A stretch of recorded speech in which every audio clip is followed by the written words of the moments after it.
Já, góðan daginn, góðan hvíldardaginn.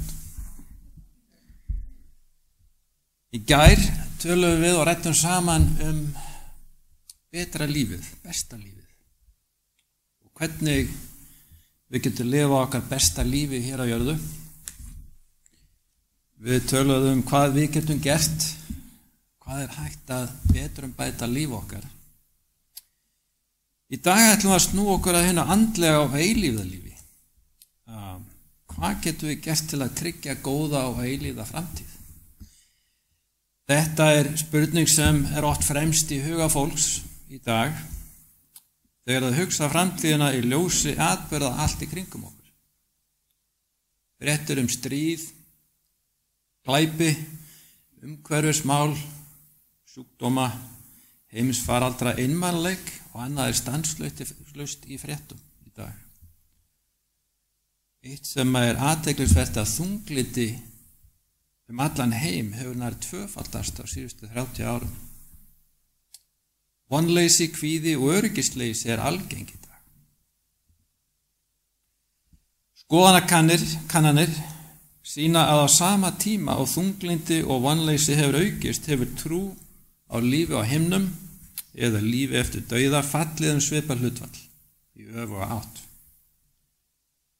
Það kannski engin furða að vonleysi og þunglindi aukast ef það eina sem bíður okkar dauði og svo ekkert.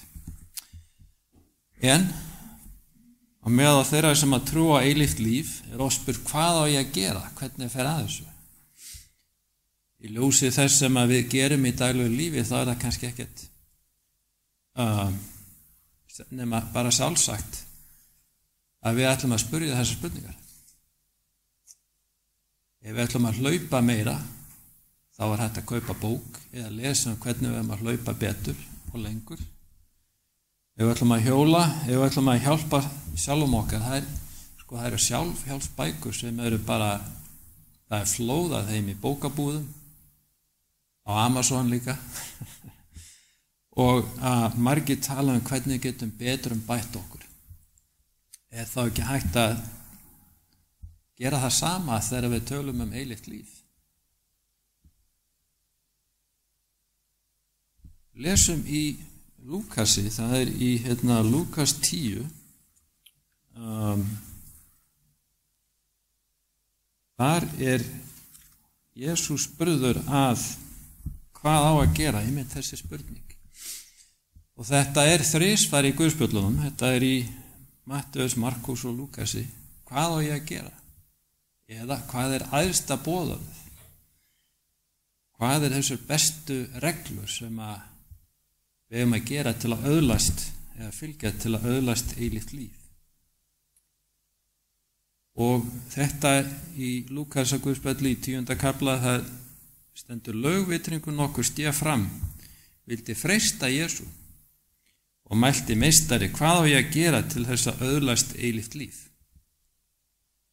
Jesús sagði við hann, hvað ritað í lögmálinu, hvernig lest þú? Hann svaraði, elskað þú drottinn Guð þinn af öllu hjarta þínu, allri sálu þinni, öllu mætti þínum og öllum huga þínum og náunga þinn eins og sjálfan þig. Jesús sagði við hann, þú svara rétt, gerð þú þetta og munt lifa. Og þessi saga sögð á svipaðan hátt í Matteus og Markús og Guðspjalli. Og þetta svarið sem að Jesús svara við, hvað á ég að gera?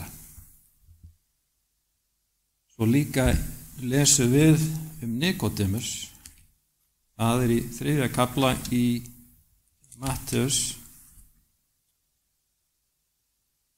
Ég fór aðeins fram með þá.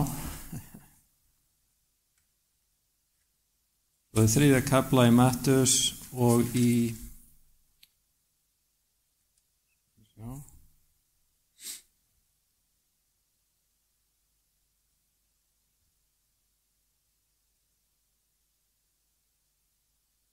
það spurningin sem að Nikodémus kemur fram með. Hvað á ég að gera til að komast inn í ríki Guðs? Og þetta sama svarið sem að Nikodémus fær. Og svo lesum við líka í Jóhannes, það í 3. kafla í Jóhannes.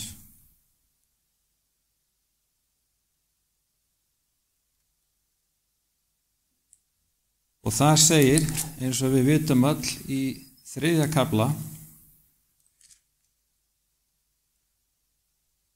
16. versi, þetta er í raun og veru svað, ég sagði vitlaust að þetta er í Matteusar guðspjalli við Nikodémus, það er í Jóhannes, og Jesús svarar honum í lok með 16. versi sem við kunnum öll.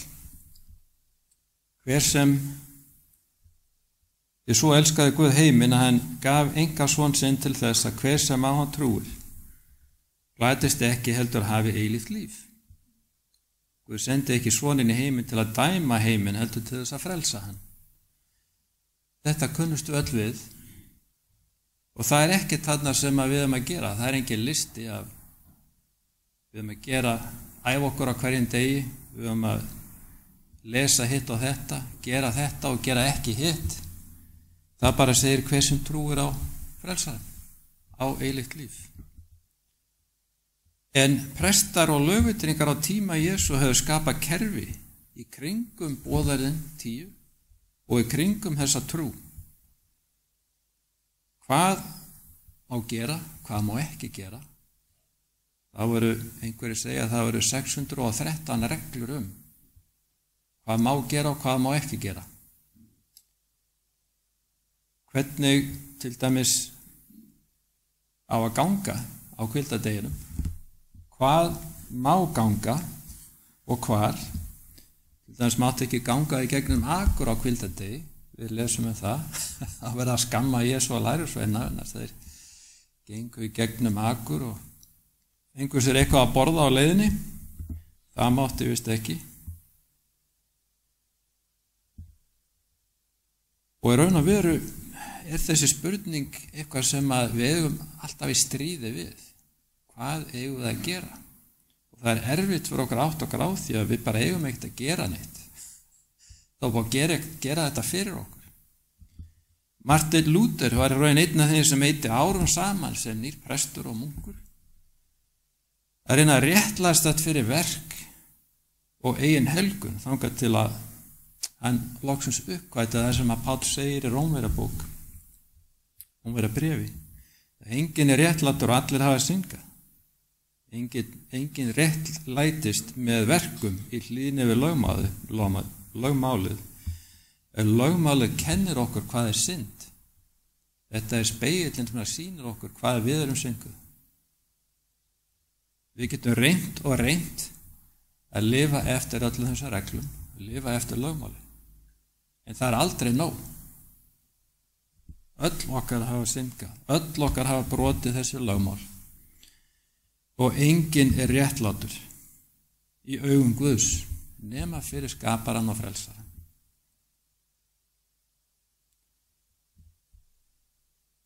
Það er bara ekkert sem við getum gert nema að trúa og treysta á Jesú Krist, frelsara okkar til að öðlast eilíft líf. Við lög vitringana segir hann, og þetta er í öllum 3 Guðspjöllunum, elska skalt þú drottinn Guð þinn af öllu hjarta þínu, allir í sálu þinni af öllu hjarta þínu, af öllum mætti þínum og öllum huga þínum, og náunga þinn eins og sjálfan þig. Þetta er grundvöllur lögmálsins og spámannana. Getum ímynda okkur þegar við elskum Guð af öllu hjarta, er eitthvað rými til eitthvað annars í hjarta okkar eða huga okkar?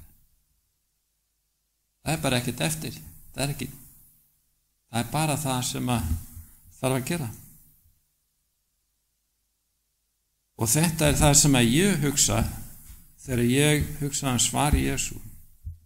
Þá hugsa ég til lofarðsins í Jóhannesbréfi 14. kafla.